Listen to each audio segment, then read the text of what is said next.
நான் C Joseph Vijay எனும் நான்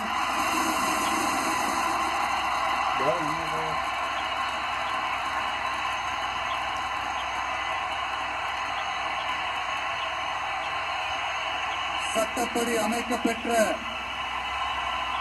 இந்திய அரசியல் அமைப்பின்பால் உண்மையான நம்பிக்கையும் மாறா பற்றும் கொண்டிருப்பேன் என்றும்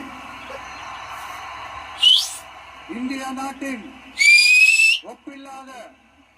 முழு முதல் ஆட்சியையும் ஒருமையையும் நிலை நிறுத்துவேன் என்றும் தமிழ்நாட்டு அரசின் முதலமைச்சராக உண்மையாகவும் முழச்சான்றின்படியும் என் கடமைகளை நிறைவேற்றுவேன் என்றும் அரசியல் அமைப்பிற்கும் சட்டத்திற்கும் இணங்க அச்சமும் ஒருதலை சார்பும் இன்றி விருப்பு வெறுப்பை விலக்கி பலதரப்பட்ட மக்கள் அனைவருக்கும் நேர்மையானதை செய்வேன் என்றும் ஆண்டவன் மீது ஆணையிட்டு உறுதிமொழிகிறேன்.